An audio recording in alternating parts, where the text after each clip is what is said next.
ang mga kwento ng pag-ibig, kwento ng buhay at kwento ng pag-asa dito sa Barangay Love Stories. Love Stories. Maraming kwento tungkol sa pamana. May mana na hindi inaasahan at may manang pinag-aawayan. Ang tanging magdedesisyon para sa isang pamana ay ang pinamanahan o gusto. Dear Papa Dudut, ang kwento ko po ay nangyari 3 taon na ang nakakalipas. Ako po si Rihanna, sa kasalukuyan ay 33 taong gulang na. Nasa 19 na taon pa lamang ako noong makapagtapos po ako ng kursong Business Management. Pagka-graduate ko ay nakapagtrabaho sa isang kumpanya. Sa halos 8 taong kong pagtatrabaho sa kumpanya, ay naging maganda ang itinakbo ng buhay ko. Nasanay na ako sa ginagawa ko at masaya ako. Pero nang dumating po ang pandemya noong taong 2021 ay nagkaproblema na sa pinansyal ang kumpanyang pinagtatrabahuhan ko at kailangan nilang magtipid. Nagbawas ng empleyado at isa po ako sa mga na-retrench dahil nga po sa problema ng kumpanya ay hindi gaanong kalaki ang nakuha kong separation pay. Pero masasabi ko na pwede ng pangbala habang nagpapalipas ng pandemya at bago makahanap ng bagong trabaho. Kasama ko na lang po sa bahay ang aking nanay na si Daria. Saktong 60 taon na siya noong natanggal ako sa trabaho. Hindi naman po umaasa sa akin ng nanay ko dahil may sarili po siyang trabaho. Kung trabaho man pong matatawag ang ginagawa niya. Isa po siyang manghuhula at bata pa ako ay nanghuhula na siya.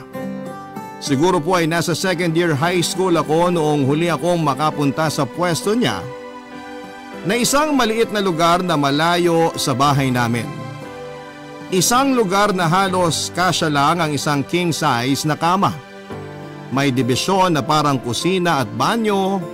Ang likod nito at ang harap ay isang mesa at 3 silya kung saan siya nanguhula.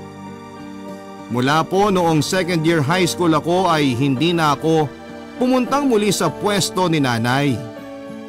Okay naman po kami, may sarili akong pinagkakabalahan at ganon din si nanay.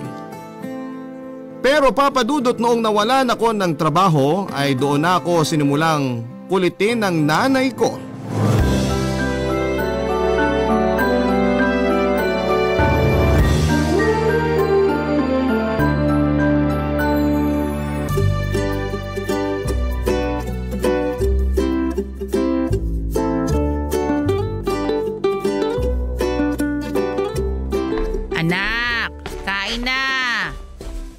Good morning, Nay! Kumain ka na tapos magbihis ka. Bakit po? Pupunta tayo sa pwesto ko. Ay, bakit po? Anong bakit? Para mag-obserba ka. Nay, sa liit ng pwesto nyo, anong oobserbahan ko ron? Hindi naman yung pwesto ang oobserbahan mo. Ako! Kayo? Oo! Para makita mo kung paano manghula. Nay, sa mga exam ko dati, pag hindi ko alam, nanguhula na lang ho ako ng sagot. Kaya alam ko na ho kung paano manghula. Dumali na naman ang pagkapilosopo mo, ano?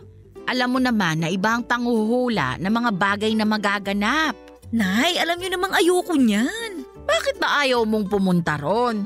Basta ayoko, Nay. O edi sige, maghanap tayo ng ibang lugar na gusto mo. At yon ang magiging pwesto mo para may branch na tayo. Nay, hindi lang ho yung pwesto niyo ang ayoko. Pati yung sinasabi niyo na kailangan ko kayong obserbahan para manghula na rin ako. Anak, alalahanin mo.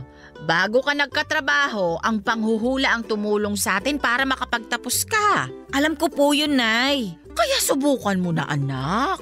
Wala ka namang trabaho ngayon eh. Sige, Nay. Ipaalala niyo pa. Nadidepress na nga ako eh. Sinasabi ko lang kasi yun naman ang totoo. Naghahanap naman po ako ng trabaho. Ay wala naman akong sinasabing hindi ka naghahanap. At hindi ko isinusumbat kung nandito ka lang sa bahay. Ang gusto ko lang ay maipasa sa iyo ang karunungan ko sa panghuhula. Nay, hindi ho na ipapasa yan. Nasa tao yan kung gusto niya o ayaw niya. Anak, minana ko ito sa lola mo. Kaya ikaw naman ang tagapagmana ko. Bakit kasi naghiwalay pa kayo ni tatay O anong kinalaman nung walang hiyang yun sa usapan natin? Kasi kung di kayo naghiwalay, di sana may isa pa akong kapatid. Ang labo mo, anak ka.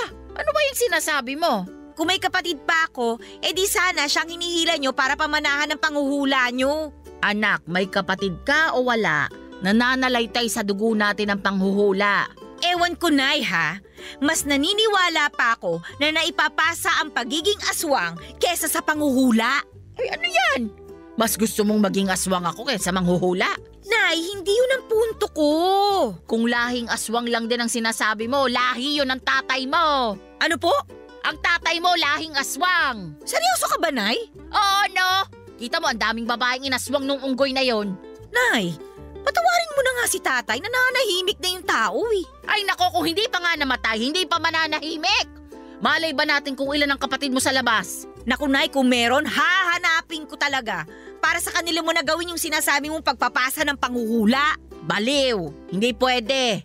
Dugo sila ng tatay mo. Ikaw ang kadugo ko. Nay, ayoko talaga maging manghuhula. Subukan mo lang, anak. Ayoko nga, Nay. Ay, malay mo, magustuhan mo na rin. Hindi mangyayari yun, Nay. Malabo, malayo. Bakit yung trabaho mo dati? Napilitan ka lang namang mag-apply at magtrabaho doon Pero habang tumatagal, gusto mo na at masaya ka na. Iba naman yun. Pareho lang yon. Nasa iyo naman ang ikaliligaya mo. Nay, kumain na nga lang tayo. Okay, tapos magbihis ka na. Ang kulit naman ni nanay Bakit? Ayoko nga pong sumama dun sa pwesto nyo. Ay, sinabi ko nang sasama kita. Magsisinungaling ka pa, Nay. Kakasabi mo lang kanina na pagkakain ko magbihis na ako. Oo, ay bakit buong araw ka bang nakapantulog? Kakainis ka naman, Nay. Papadudot mula nang mawalan ako ng trabaho ay araw-araw akong kinukulit ni nanay na sumama sa kanya at mag-obserba. Pero ayaw ko. Hindi niya ako pinipilit para makatulong dahil wala nga akong trabaho. Pinipilit niya ako dahil daw para hindi na ako malungkot. Sa totoo lang, ang tagal kong dinala yung lungkot noong matanggal ako sa trabaho, Papadudot. Gusto akong pasayahin ni nanay pero alam ko din na sa likod noon ay gusto niyang ipilit sa akin na maging manghuhula din na gaya niya. Pero hindi ko talaga gusto, Papadudot. Sa totoo lang ay wala akong alam at wala din akong kakilala sa pwesto ni nanay. Tsikadora ang nanay ko na hindi ko po namana. Kilala siya ng lahat ng mga tao sa paligid ng pwesto niya. Kilala rin siya ng mga customers niya na nagpapahula. Pero mas kilala niya ang lahat ng mga nagpapahula sa kanya na parang mga matatalik niyang kaibigan.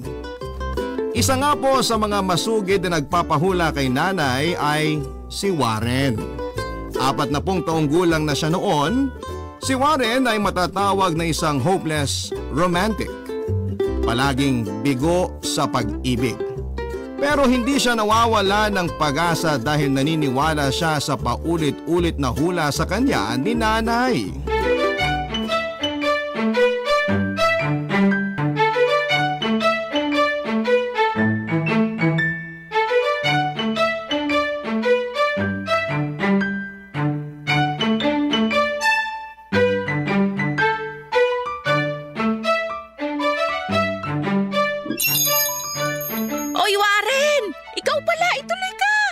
Madam Daria naman. Bakit? Maang-maangan kayo Alam nyo naman na nandito ako lagi tuwing Huwebes ng ganitong oras. Kasi yun ang sabi mo sa akin. Naswerte ako magpahula pag Huwebes ng 9:00 ng umaga. Alam ko naman yun. Pero syempre, maganda pa din yung gulat-gulatan, di ba? Oo nga. Kaya ako nawiwiling pumunta dito kasi may libreng jokes. Talaga bang nawiwili kang pumunta rito? Oo naman, madam. Kung nawiwili ka, bakit isang beses lang sa isang linggo ka magpunta? Ikaw kasi may sabi na Huwebes lang ang swerte ko. Oo, Huwebes ang swerteng araw na magpahula ka. Pero maganda din na magpahula sa malas na araw mo. Ha? Bakit? Para maitaboy natin ang malas. Ah, talaga ba? Anong araw ho ba ang malas na araw ko? Tuwing Martes.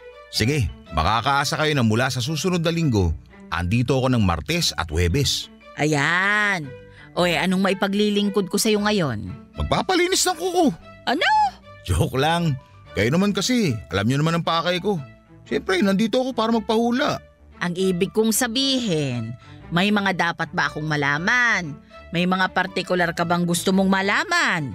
Siyempre, yun pa rin. Love life. May iba pa ba? 10 taon na, yan pa din ang gusto mong malaman. 10 taon na nga po, hindi pa din nagkakatotoong hula niyo. Ganun talaga. Ang kapalaran, hindi natin malalaman kung kailan darating. Hindi mo siya mapipilit na mapadali. Naniniwala naman ako. Kaya nga lagi ako bumabalik sa inyo eh. Salamat naman. Kasi pag kinontra mo, baka maudlot pa ang love life mo. O baka hindi na mangyari. Naku, wala akong kinukontra. Ay mabuti. Akin ang palad mo. Ano ang nakikita nyo? Kaaabot mo lang ng palad mo Sandali naman. Ay, sorry. Nakikita kong masaya ka. Ha? Medyo hindi. Alam ko.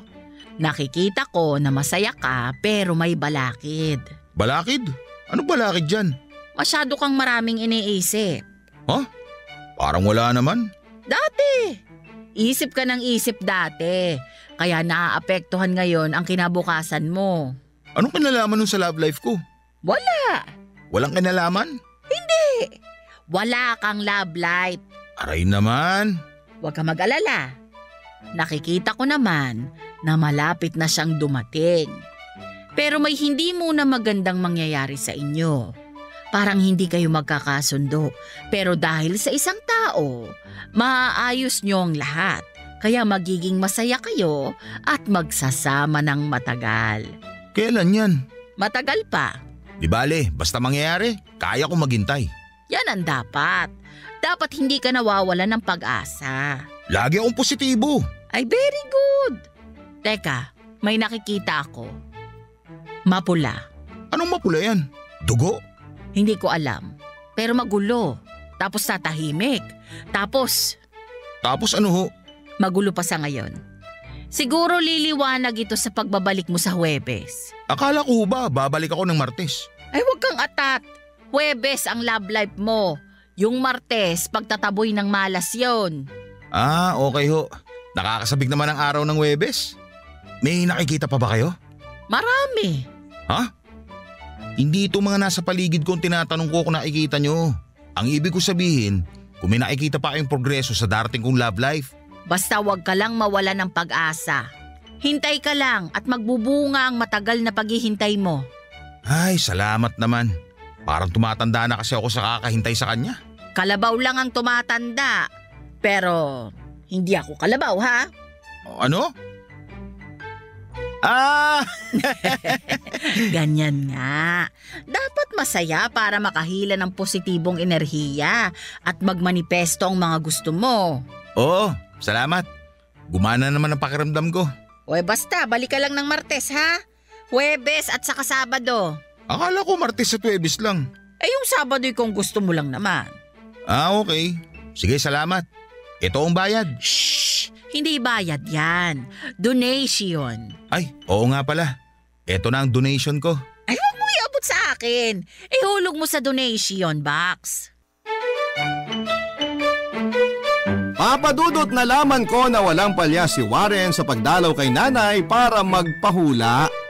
Kahit walang positibo sa hula sa kanya na paulit-ulit lang naman, ay wala din naman siyang pakialam.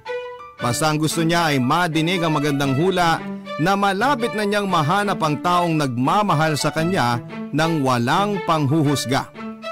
Si nanay naman na alam na yun lang ang gusto ni Warren ay parang lumalabas tuloy na nang uutulang. Lagi niyang sinasabi na mangyayari yon sa pamamagitan ng pagmamanifest at siya ang nag-iinganyo ng pangarap ni Warren sa pamamagitan ng paniniwala na darating ang love life nito.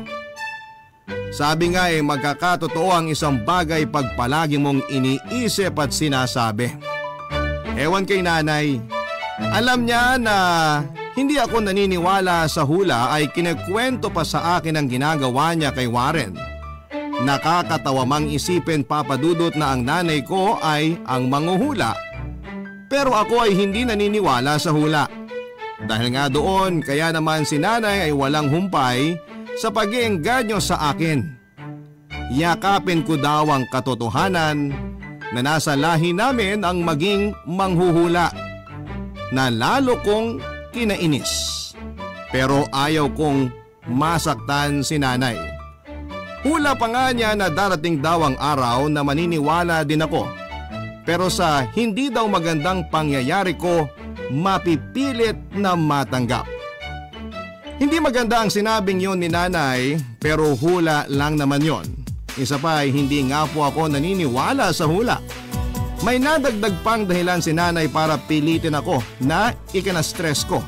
Pero pinipilit kong labanan para huwag akong bumigay, Papa Dudut. Barangay Love Stories. Barangay Love Stories. Papa Dudut, dahil nga po sa pagkakaalis ko sa trabaho noon, ay mas nadagdagan pa ang dahilan ni nanay para mamilit na kesa daw nagmumukmuk ako ay tanggapin ko na ang panghuhula.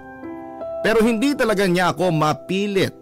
Dagdag stress pa ang pamimilit ni nanay ay ang katotohanan na paubos na ang ipon ko sa tagal na walang trabaho. Papa Dudut, alam mo yung pakiramdam na hindi ka na makapili pa at may pagkakataon na hindi ka na mapakali kung ano ang gagawin. Nagkaka-anxiety na ako, tapos ay mape-pressure ka pa sa pangungulit. Naiinis na talaga ako sa pamimilit ni nanay ng mga panahon na yon. Pinipilit kong huwag na lamang pansinin at mag-concentrate na lamang sa paghahanap ng trabaho. Yung buong maghapon ang oras ko para maghanap ng trabaho sa kahit na anong paraan sa social media, sa pagdi-DM sa mga kakilala na baka matulungan ako. Nag-iikot din ako paminsan-minsan at nagpupunta sa mga meeting na naiseset ko para sa application. Pero ang swerte ko ata ay parang isang tupa na ubod ng ilap. Yun ang stress ng maghapon ko.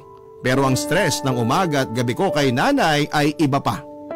Mahal ko si nanay, Papa Dudut, pero sa sitwasyon ko ay napakahirap na hindi sumama ang loob sa kanya. Sabi nga, ang PC ay nauubos.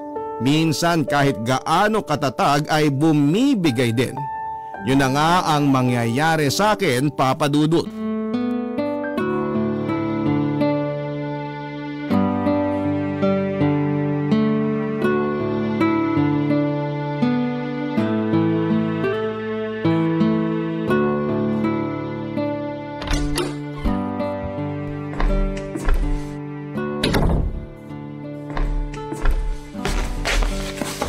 Nandiyan ka na pala.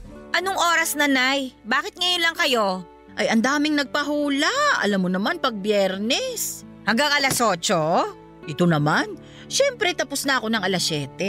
Bumiyahe pa ako kaya alas 8 na ako nakarating. Pinapagod niyo yung sarili niyo eh. Eh ano bang pinapagod?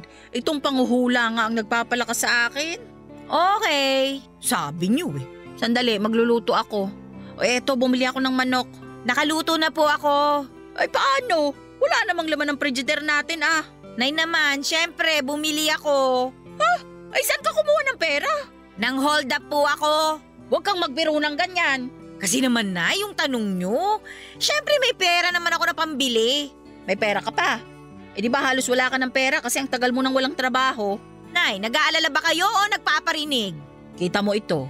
Syempre ikaw ang iniisip ko. May pera po ako, Nay. O yun nga, baka maubos na. Nay naman eh. Naghanap na nga po ako ng trabaho. Ay huwag ka magalit. Ang ibig ko lang sabihin, mauubos na ang ipon mo. Importante ang may nakatago kang pera. Mababawi ko pa naman yun. Ay paano nga? Eh ang ilap ng swerte sa'yo. Sinasabi niyo ba na malas ako? Ano ka ba? Hindi, wala akong sinasabing ganon. Kasasabi niyo lang eh. Anak, masyado ka na atang nagiging sensitibo. Nagsasabi lang po ako ng totoo. Pinipressure mo ang sarili mo sa paghahanap ng trabaho. Ano bang hula nyo? Kailan po ba ako magkakatrabaho? May naghihintay na sa'yo, ayaw mo lang harapin. Nay, panghuhula na naman ba? Anak, subukan mo lang. Ayoko nga, Nay. Ay bakit ba? Ano bang meron sa panghuhula at ayaw mo? Nay, bata pa ako nasabi ko na po yung dahilan. Anong dahilan? Hindi nga po ako naniniwala sa hula. Yun na yung dahilan? Ano pa po bang gusto niyong dahilan? Naku anak, mabuti pa kumain na tayo para makapagpahinga ka na. Pagod ka lang. Malamang maghapon ka na namang nag-isip. Mas nakakapagod po yung araw-araw kang pilitin. Pilitin? Nay naman, tapos kunyari hindi niyo alam. Anong pilitin? Sinong namimilit? Nay, alam niyo yung sinasabi ko. Ano ba yung sinasabi mo? Yung panghuhula? Kita niyo, alam niyo? Naghihintay na naman kasi kayo ng pagkakataon na pressurein na naman ako eh. Anak, nape-pressure ka ba sa akin? Sinasabi ko lang naman sa'yo. Araw-araw kong pinapaalala kasi baka isang araw pagising mo, gusto mo na pala. Ayoko nga po, Nay. Siya, hindi kita pipilitin. Kumain na tayo. Bukas na lang natin pag-usapan yan at pareho tayong pagod. Bukas pag-usapan? Ibig sabihin sa haba ng usapan natin ngayon, kukulitin niyo pa rin ako bukas? Pasensya na kung nakukulitan ka sa akin. Gusto ko lang namang magustuhan mo ang ginagawa ko. Nay, kung gusto ko po, dapat noon pa. Kung gusto niyo po yan, kayo na pong bahala. Pero huwag niyo pong ipilit sa akin yung gusto niyo. Anak, bakit ka naman nagsasalita ng ganyan? Pagod na kasi ako, Nay. Ay, bakit ka umiiyak? Pasensya ka na. O, likat kumain na tayo. Kayo na lang po. Hindi ka pa kumakain. Busog pa po ako. Paanong busog? Hinintay mo nga ako eh. Halika na. Nawala na po ako ng gana. Anak, ano bang nangyayari sa'yo? Halika na. Kalimutan mo ng pinag-usapan natin ngayon. Kalimutan ngayon, pero uulit na naman yan bukas. Nay, hindi ba kayo nagigilty? Bakit ba ho kayo nanloloko ng tao? Ginagawa niyo yung racket yung damdamin ng ibang tao eh. Ano? Ganun naman pala yung... Nay! Papa Dudut, biglang bumagsak si nanay, itinakbo ko po siya sa ospital. Na mild stroke po siya. Hindi ko naman po gustong mangyari yon at nagsisisi na po ako sa mga nasabi ko. Dahil nga po sa pagod ay bigla ako nawala ng pasensya sa pamimilit ni nanay. Papa Dudut, mahal na mahal ko si nanay. Yun lang naman po ang kinakainis ko. Yung pamimilit niya na ako daw ang tagapagmana ng panghuhula niya. Mali ang sinabi ko na niloloko niya lamang ang mga tao. Kasi nasa tao naman yon kung maniniwala sila o hindi. Si nanay naman ay sinasabi lang ang nararamdaman niya. Papa Dudut, ayoko pong sabihin na huwad o totoo ang nanay ko. Kasi unang-una po dahil nga sa hindi naman ako nagpupunta doon sa lugar kung saan siya nanghuhula. Hindi ko nakikita ang panghuhula niya. Hindi ko talaga alam kung may katotohanan na marunong nga ba siyang manghula. Pangalawa, may mga nagpapanggap lang po kasi na manghuhula. Hindi ko po sinasabi na lahat pero may ganun po talaga. Ang pakay lang ay rakete ng mga tao. Sila po ang mga nasa isip ko noon at ewan ko nga po kung bakit pati si nanay ay nasabihan ko ng nanloloko.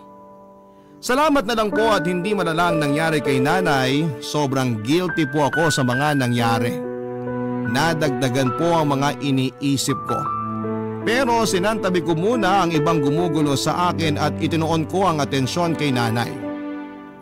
Pinauwi na kami ng doktor matapos siyang obserbahan hanggang kinabukasan. Hindi po ako naghanap ng trabaho noong kinabukasan at lahat ng oras ko ay ibinigay ko kay nanay. Si nanay naman ay hindi din nagpunta sa pwesto niya para manghula. Dahil kahit magpumilit siyang umalis ay hindi ko po talaga siya papayagan. Nagsorry ako sa kanya at nagsorry din si nanay sa akin. Ipinangako niya na hindi na ako kukulitin o tatanungin tungkol sa panghuhula. Buong weekend kong binantayan si nanay hanggang mag-Lunes ay hindi ko talaga siya iniwanan. Nakakakilos na siya pero sinasabihan ko na magpahinga muna para bumalik ang lakas niya. May nakaschedule akong meeting ng Martes, alam ni nanay yon. Kaya siya pa ang nagpaalala sa akin. Sabi ko ay hindi na lamang ako pupunta sa meeting dahil babantayan ko siya. Pero pinilit niya ako na puntahan ko daw dahil alam niya na ang tagal kong hinintay ang araw na yon. Kahit ayaw kong umalis ay pinilit talaga ako ni Nanay Papa Dudut, kaya pinuntahan ko na lamang din para din po hindi siya ma-stress ng kakapilit sa akin. Papunta sa meeting ay sinubukan ko munang alisin ang ibang iniisip ko. Ayaw ko naman kasing masayang lang ang pagpunta ko kung darating akong hindi handa, physical man o emosyonal. Ang hindi ko alam, may plano pala si Nanay.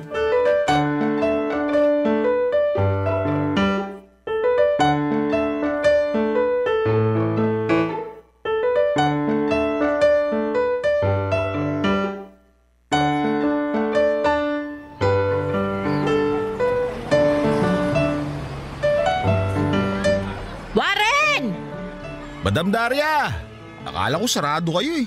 Naku, pasensya ka na. Late na ako nakarating. Ayos lang, Kanina ka pa ba? mga 10 minuto. Naku, pasensya ka na. Halika, pumasok na muna tayo. Buksan ko lang tong pinto sandali.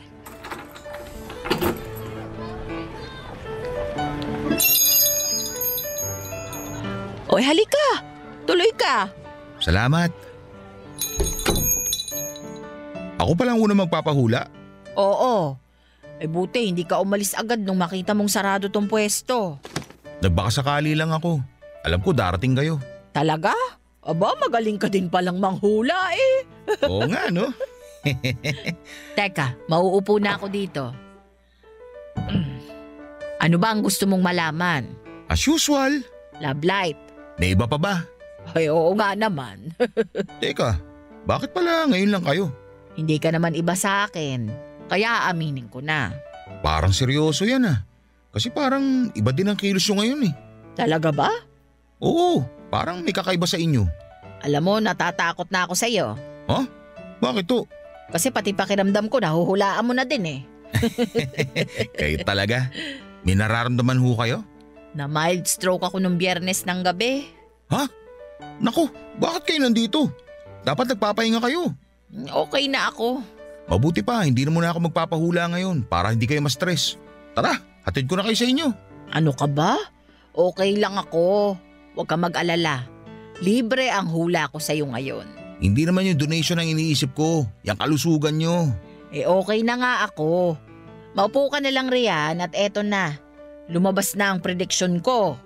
Sige na nga po. Malapit na malapit mo nang makilala ang babaeng mamahalin mo at magmamahal sa'yo. Hindi magiging maganda ang unang pagkikita ninyo, pero maayos din paglipas. May mga lugar na magkakasalisi kayo, pero kailangan hayaan mo lang yun kasi may itinakdang araw para magkita kayo. Wow, ang sarap naman pakinggan yan. Maganda at malakas kasi ang enerhiya ng vibration sa akin. Kaya kitang-kita ko ng maliwanag ang hinaharap mo. Salamat. O paano, hatid ko na kayo? Ay ano ka ba? Kadarating ko lang pa uuwiin mo na ako. Hanggang 3:00 lang naman ako dito sa pwesto ngayon. Teka, nakakakita na naman ako ng pula. Pero wala akong mabasa kung ano yon. Okay lang o, huwag nyo munang pilitin, baka makasama sa inyo. Naku, ikaw talaga. O siya, sige na at baka may pupuntahan ka pa. Sigurado kayo? Oo nga, ay sige na hayo na. Yung donation ho. Ay exempted nga ang donation sa ngayon, di ba? Sige, salamat ho. Alis na ako. Mag-iingat kayo ha. May mag-iingat ka rin. Sige ho.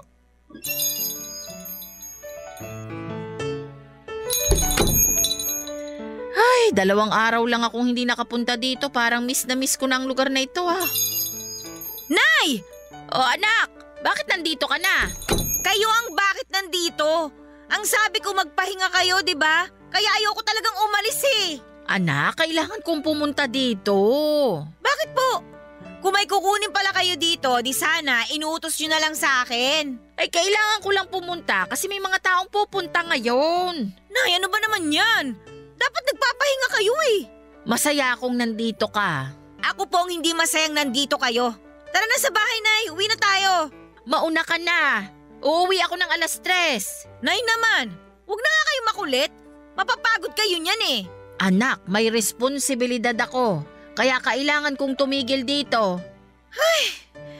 Nay naman! Mauna ka na. O sige, Nay. Umuwi ka na ngayon at magpahinga. Pangako, bukas ako ang tatao dito. Ha? Manghuhula ka? Opo, basta magpahinga lang kayo. Ay sige. Sige anak. Tara na, uwi na tayo. Halika na. Ano bang hinihintay mo riyan? Papa Dudut, ewan ko kung anong parang may gumamot kay nanay kasi parang nanumbalik ang sigla niya na parang walang nangyari. Kitang-kita ko ang saya niya at ang bawat sabihin ko sa kanya ay sinusunod niya. Pero noong mag-aalas 12 ng tanghali, sabi niya, pagdating daw ng alas 3 ng hapon ay kailangan niya daw sambitin ang ritual para maipasa sa akin ang panguhula. Sumang-ayon na lamang ako para lang maging relax na si nanay. Kung si nanay sumusunod sa bawat sabihin ko dahil masaya siya sa naging desisyon ko, ako naman ay sumusunod din sa bawat sabihin ni nanay para lamang hindi siya mag-alala at mabilis siyang gumaling. Dumating ang alas 3 ng hapon at hindi ako nagpakita ng pangongontra sa gusto ni nanay. Nagritual siya. Tahimik lamang ako. Naramdaman niya kapag parang kumukontra ang isipan ko at hindi ko po alam kung paano niya nalalaman. Pero alam niya. Kaya pinilit kong huwag mag-isip ng kung ano para lamang matapos ang ritual ng pagpapasa. Nang matapos nga ang ritual ay parang wala lang. Parang wala naman akong naramdaman. Pero hindi ko ipinakita kay nanay na parang hindi ako naniniwala. Basta ang gusto ko lang ay gumaling na si nanay.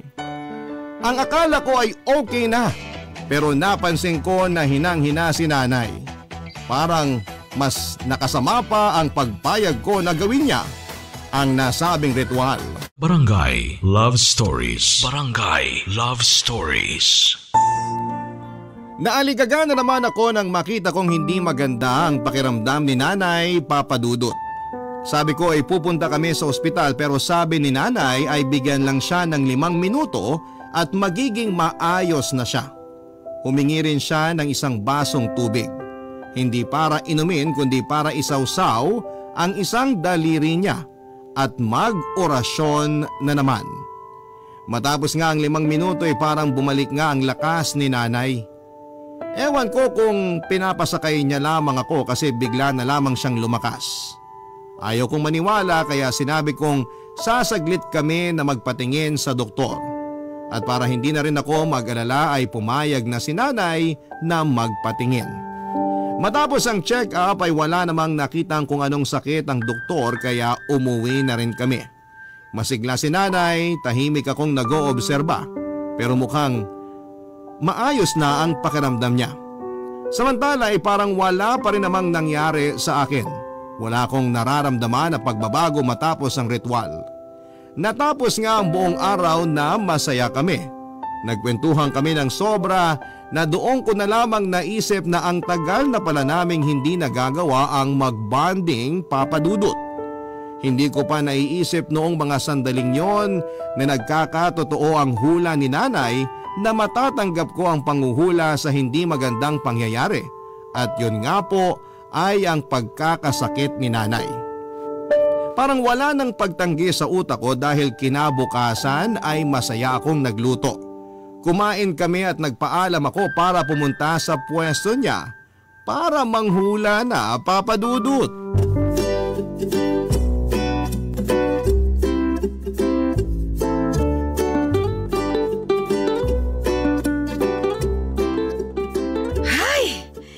This is it! Handa ka na ba, Regina? Makaupo na nga ng maayos kong mga gamit ko.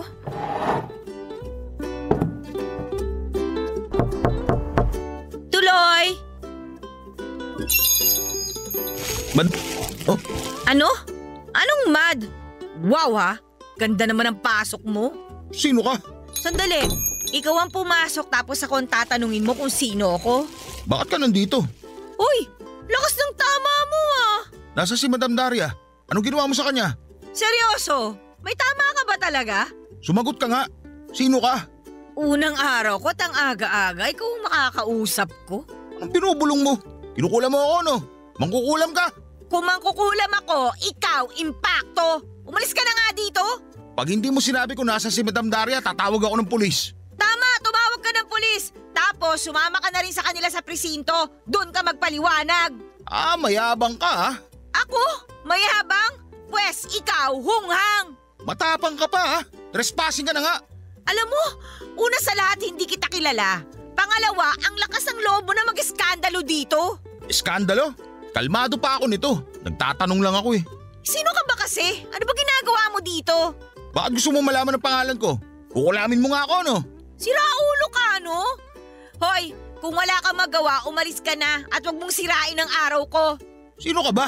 Ikaw muna. Sino ka ba at bakit ka nandito? Ako si Warren. Magpapahula ako.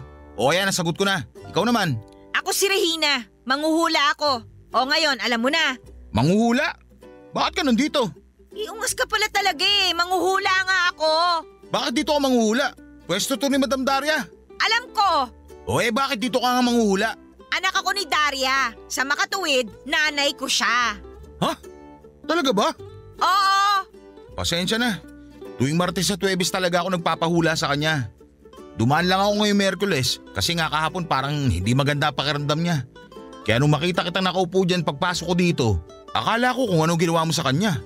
Yan ang hirap sa mga tulad mong nag-a-assume agad eh. Hindi mo na kasi inaalam yung totoo. Pasensya na. Eto, dinalan ko kasi siya ng prutas. Okay. Salamat ah. Sige, bibigay ko na lang sa kanya yan mamaya pag uwi ko. Sige, salamat din. Magpapahula ka ba? Oo, sana eh. Oy, siya sige, ka na. Maupo ka na. Ayoko. O ikaw ang bahala kung mas gusto mo magpahula ng nakatayo. Hindi. Hindi? Oo, hindi. Alam mo bang ang gulo mong kausap? Oo ba o hindi? Ibig ko sabihin, hindi na lang ako magpapahula. Bakit? Wala akong tiwala sa'yo. Si Madam Daria lang ang pinaniniwalaan ko. O hindi ka naman marunong manghula eh. Parang lolokohin mo lang ako. Abay, sira pala ulo mo eh. Pwede mo naman sabihin na hindi ka na lang magpapahula. Ang dami mo pang pinagsasasabi. Mabuti na yung derechahan. Diretsahan? Bakit? Close ba tayo? Yun na nga eh. Hindi naman tayo close. Kaya bakit ako magpapahula sa'yo? Pues kung hindi ka magpapahula, umalis ka na. Kailan ba babalik si Madam Daria? Hindi na. Ano? Hindi na siya manghuhula. Retired na siya. Ano? Ang bilis naman. Bakit hindi man lang niya nasabi sa akin? Bakit? Boss ka ba niya? Hindi. Pero regular ako nagpapahula sa kanya.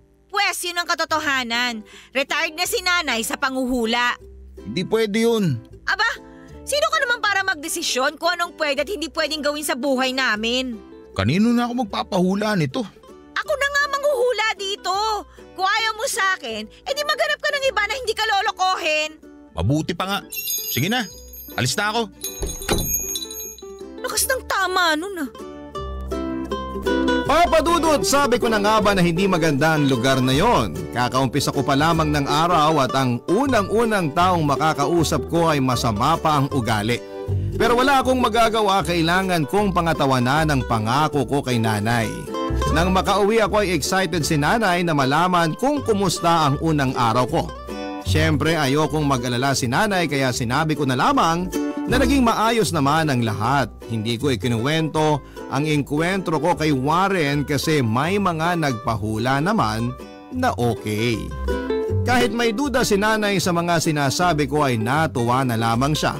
Ang importante naman sa kanya ay tinanggap ko ang pangarap niya. Kahit buwisit ako noon kay Warren na yon, ay binigay ko pa rin kay nanay ang dinala niyang prutas, papadudot.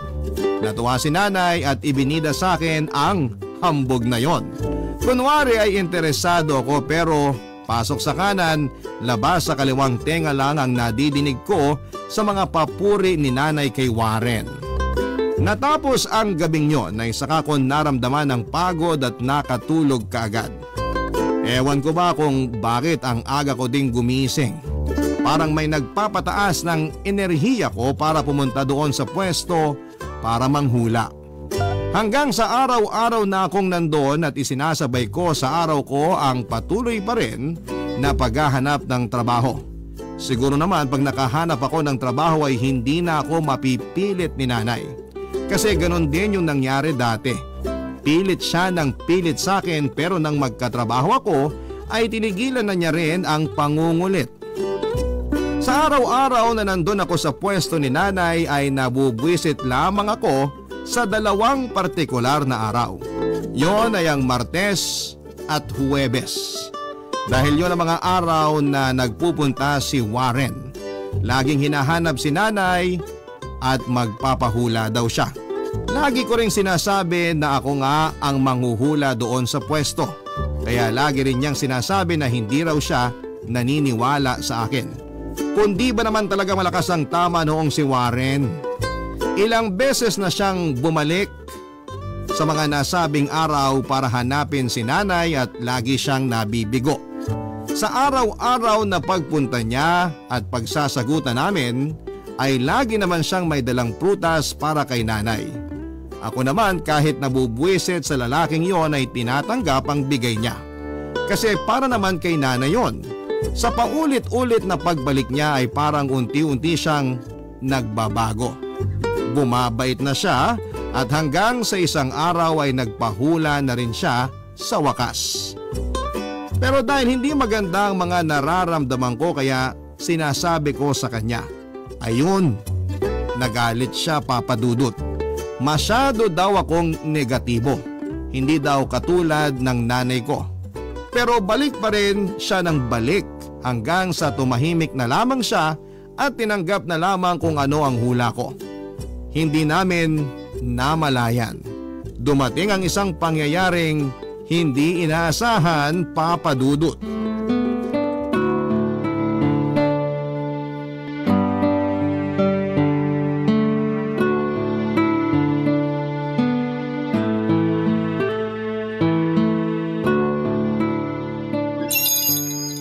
Good morning! Uy! Good mood din sa'yo. Ha? Anong ha? Sabi ko, good morning din sa'yo. Okay. Parang iba kasi yung nadinig ko. Huwag mo nang sabihin kung bakit ka nandito. Hulaan ko. Papahula ka, no? Hindi. Hindi? Ay teka, Miyerkules pala ngayon ah. Kakapunta mo lang kahapon. Bukas pa uli yung schedule mo. Oo. Bakit nandito ka? Wala ka namang customer eh. Wala nga, obvious naman 'di ba? O joke lang yun ha, baka mapikon ka na naman. Hindi ako mapipikon. Bakit ka nga nandito? Eto, may dala akong bulaklak sa kaprutas. Okay. May bulaklak? Bago yan ah. Salamat, bigay ko na lang kay nanay mamaya. Magugustuhan niya yan. Ay, yung prutas lang nga sa nanay mo. Para kanino tong bulaklak? Sa kapitbahay namin. Palabiro ka pala? Oo, hindi mo lang napapansin. Kasi nga dati, laging mainit ang ulo mo sa akin. Yun nga ang dahilan. Dahilan ng? Ng pagbibigay ko ng bulaklak. Pasensya ka na sa akin dati ha. Okay. So, sa akin pala tong bulaklak. Hindi, sa kapitbahay nyo. Ha? Minsan pala, mapaniwalain ka. Joke lang yun. Para sa'yo yung bulaklak. Pasensya ka na talaga sa ugali ko dati ha. Kalimutan mo na yon. Ako din naman di naging magandang ugali ko dati. Oo nga, sobra. Ano? Joke lang, huwag mapikon. Nakakatawa ka rin pala, no? Hindi ko lang napansin. Yun lang ba ang hindi mo napansin? Meron pa bang iba? Itsura ko. Bakit? Anong meron? Wala. Ikaw naman ang mapaniwalain. Joke lang yun, ha? Siyempre, kitang-kita naman ang kagwapuhan mo. Kaya iwasan mo ng pagsusungit para mas mapansin yung itsura mo. Salamat. Nay! Madam Daria? Parang gulat na gulat kayo. May ginagawa ba kayong kung ano? Nay, ano ba? Kasi yung gulat ninyo kakaiba eh. Nagulat ako kasi bakit kayo nandito? Ikaw naman Warren, bakit ka nagulat? Kasi ngayon ko na lang uli kayo nakita. Gumanda ba ako? Sobra po. Sige, mag-utuan kayo. Ikaw anak, basag trip ka rin eh, no? Nakakatawa yung basag trip ha. Tawang-tawa ha. Teka Nay, bakit nga ba kayo nandito? Bakit? Bawal na ba? Nay, nagtatanong ho ako na maayos ha. Pikon lang? Kasi nga nababato ko sa bahay. Saka gusto kong makita kung kumusta na itong pwesto at kung kumusta ka na. Nandito ka na rin lang, Warren. Kukumustahin na rin kita. Mabuti naman po ako. Hindi ka ba pinababayaan ni Madam Regina? Naku, hindi ho. Parang kayo lang tong anak nyo. Alagang-alaga ako. Nay, huwag mo akong tawagin Madam Regina. Anong itatawag ko sa'yo? Manang Regina. Tawag ko sa kanya, Reg. Wow, may tawagan ha? Ikaw, Reg. Anong tawag mo sa kanya? War? Nay, ano ka ba? Nakakahiya. Nakakahiya ang alin? Wala! Ay!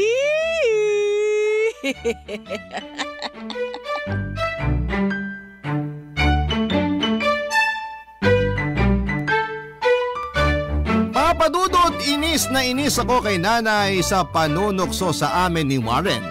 Pero kahit naiinis ako ay hindi ako nagalit. Ewan ko nga po kung bakit. Hindi ko din naman po alam kung ano talaga ang nararamdaman ko. Dumating pa ang mga araw na patuloy ang panunukso ni nanay habang si Warren naman ay nagsimula ng manuyo. Hanggang ayun na nga po nagsimula ng manligaw si Warren sa akin. Hindi nagtagal ay sinagot ko naman siya at sa ngayon ay mag-iisang taon na ang relasyon namin ni Warren. Masaya kami, lalo na ako dahil sa sobrang mapagmahal si Warren kaya lalo ko rin naman siyang minahal, Papa Dudut. Dalawa na kami ni nanay na nanguhula doon sa pwesto. Si nanay, Lunes hanggang Biyernes. Ako naman ay tuwing Sabado at Linggo. Opo, Papa Dudut. Bukas na kami buong isang linggo pag weekend po kasi ako. Kasi may trabaho na ako mula Lunes hanggang Biyernes. Ewan ko ba pero parang hindi ko na maiwan ang panguhula. Tama po si nanay. Para sa akin ngayon. Pero si Warren hindi na nagpapahula ng Martes at Huwebes. Kasama ko na siya doon pag Sabado at Linggo dahil tulad ko ay day off din niya ng weekends. Kahit nanguhula ako ay may quality time pa rin kaming dalawa. Dahil umaga at hapon na lamang kaming nagkikita pagtapos ng trabaho tuwing Lunes hanggang Biyernes kaya sinusulit namin na ang buong araw ng Sabado at Linggo na magkasama kami. Wala na rin naman pong naging problema si nanay sa kalusugan niya. Kasi masaya siya sa ginagawa niya, isa pa po ay hindi na kami nai-stress pareho para magpilitan gaya ng dati. Kasi tanggap na tanggap ko na ang pamana ni nanay. Papa Dudut, nagkatotoo po talaga ang hula ni nanay kay Warren. Kasi nagkatotoo ang hula ni nanay na magkakaroon siya ng karelasyon. Nasa una ay magkakaaway pero magkakasundo din pagdating ng panahon. Papa Dudut, may palaging nakikita si nanay na kulay pula kapag hinuhulaan niya si Warren noon. Dahil mas nauna ang saya ay hindi na namin inisip yon. At saka na lang din po namin namalayan na araw po pala ng mga puso noong maging kami ni Warren. Yun po pala ang kulay pula na laging nakikita ni nanay sa hula niya. Ang Valentine's Day. Maraming salamat po Papa Dudut sa pagpili ng aming kwento. Ito po ay hindi hula ha, kundi sigurado ako na number 1 ang Barangay Love Stories sa puso ng mga Pilipino. Proud ka-barangay po ako, more power sa Barangay LS 97.1. Ang inyong forever kapusot ka-barangay, Regina. Nagustuhan ng iyong napakinggan? Ituloy yan via live stream sa www.gmanetwork.com/radio. Barangay LS 97.1 Forever!